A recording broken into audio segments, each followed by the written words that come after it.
the part you said just now about people not understanding the tax loopholes or what have you. The thing is, the reason why they call them loopholes is because nobody reads.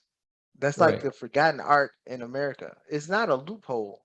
If you pull up the IRS tax code, everybody only looks for one thing on the IRS tax code. They look for the chart. I make this much. How much do I owe in taxes? That's the part they look for.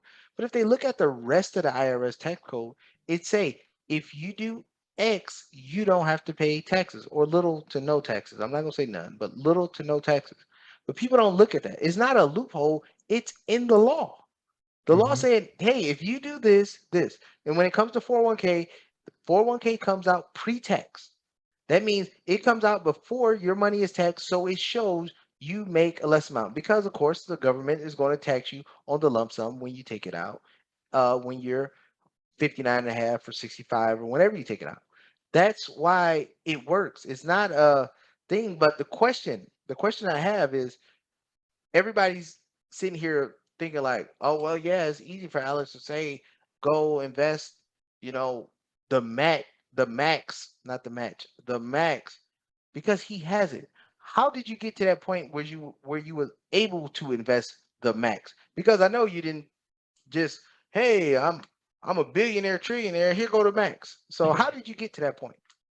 When we decided to how we were going to manage our funds, because we really started thinking really hard on our finances when we moved into the house, because we were like, now we're married, we got a house now, how are we going to break this up?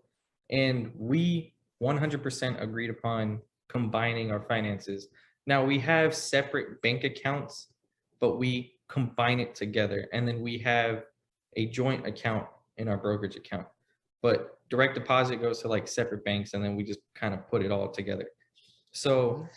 with that being said, we decided strictly we're going to use my income for all expenses, and our expenses just need to fall in that budget. So All the right, money we make. before you go to that, how, all right, now because we talk about most people here, how did you get your budget to how did you get your expenses to fit inside of just one income? Living below our means, and it was by our cars that were used. We had no car payments. We came into, our house, so we had the mortgage. We had no credit card All right, debt. so I'm sorry for cutting you off. I'm sorry for cutting you off. But how did you get the ability to have no car payments? Having cheap cars. And then Simple. why did you go decide to get cheap cars?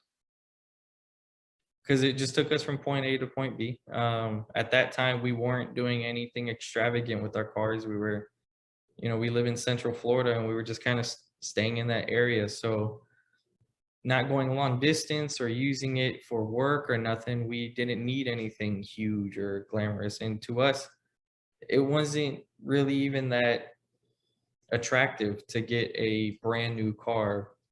Our attraction was more on getting our finances where we wanted it to be, our money Mhm. where we wanted it to be, our investments. So that was the our biggest focus was look where we could be in 20 years if we stick to this financial plan.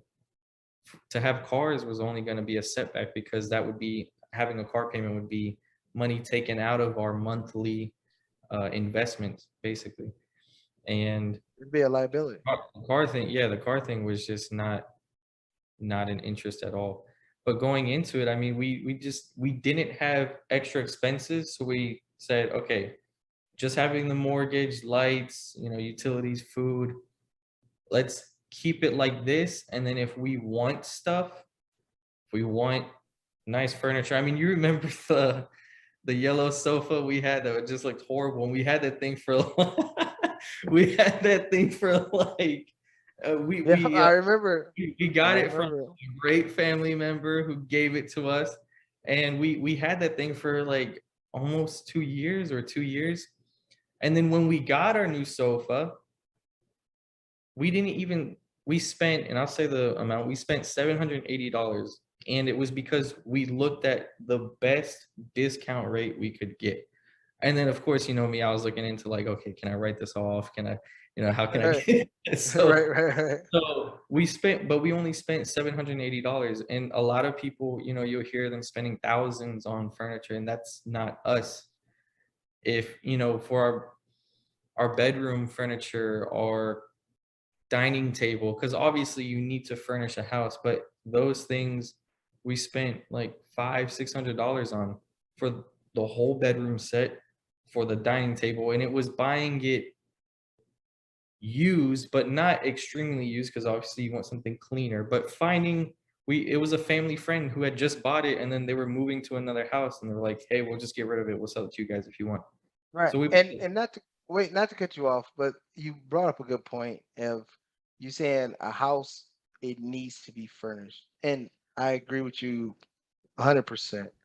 But the thing is and when you said it, as soon as you said it, I got this from somebody that was used or I bought this used, I think of the replies that of everybody else that will say, "Oh, well, no, I can't do that. I can't do that." And it's amazing to me that people even think in that concept because they rather because let's be honest here, if somebody bought a house and they figured ain't nobody coming over here, they wouldn't care about yeah, how the ambiance and stuff for the house. People buy stuff to impress other right, people. And exactly, and and then I'll touch on a point. Just remind me. I'll touch on a point about spare bedrooms, but I'll remind me on that one so I can come back with that one. yeah, But that's what people do. People do. I remember the first time I came to your house. I'll never forget it. Everybody's excited. right. Alex, young gun, got the house. He fresh. He Yeah. fresh off the. I can't say that word, but he fresh out his mama womb, and he got a house. Big deal, big deal. And I remember calling you. Saying cool, you got the house, and things like that. But when I got there, people wanted to, hey, do you want to look at the house? Or they was mad at you because you wouldn't show me the house. And I just said, it's a house. It Yeah, got bedrooms. It got. I mean, I was already sitting in the kitchen. Kitchen, okay, you can cook. You know, it's not. And my friends and things like that. I don't care if you stay in the projects or you stay in a $20 million mansion. It's still a house to me. It doesn't that part doesn't matter because the truth is 80% of your time is only going to be spent in three places: the bed, the kitchen, and the bathroom. As long as the toilets work, as long as your bed don't got bed bugs or nothing, and the eyes on the stove work, what else do it matter? It don't matter that I come over once a month or whatever and see your house. It's right, about what is comfortable for the people that have to operate and function exactly. at on a day-to-day basis. And then, I mean, you remember, my wife was living in Europe. I just brought the lawn furniture from outside because I let them take all the furniture. I let them take all the furniture to Europe. I just Yeah, bought the lawn furniture from outside and just used that. and I that was the didn't thing with go. us. Sorry, I didn't mean to cut you off. Oh, Go ahead, go ahead. and that was the thing with us is, with buying furniture, it was things we wanted, but not until we found a discount or until we found a great deal or how we could buy it and it would not affect our monthly investing. We didn't want our expenses to overtop what we're investing. We didn't want to take away from our investing to buy something that would not put money back into our pocket. So buying things, I mean, we just got like a new TV console and someone left it on the side of the road. I just grabbed it. I was like, that thing is nice. So I grabbed it and now we got a There new you go. TV console. We had, I don't know, you've never been in this room, but um, our curtains, we had them on thumbtacks for a whole year. And then I was like, babe, I think we should get curtain rods. And she was like, no, no, no, not yet. I was like, they're like $30. Like we can spend 30 bucks this month. And but it was just the matter of doing that. It was just buying stuff. We just waited until we were buying stuff from I think Sears, either Sears or Macy's when like they were going down in business, so things were like Right, 75% right. off. So it was waiting until, okay, we'll buy this a little at a time. Like, not just, oh, we moved into the house, let's furnish everything. Like, there was no need to Right. do that.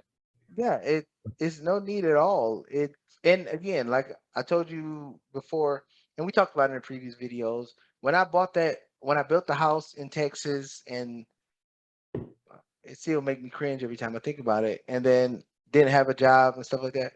I was I was swiping the card all the time. I mean, that house was so built from the ground, it didn't even have blinds in there. So I'm swiping for blinds, I'm swiping for this, I'm swiping for this. I'm buying furniture that I knew I couldn't even sit on because it was too expensive for me to even sit on. And I was doing it for the ambiance of other people.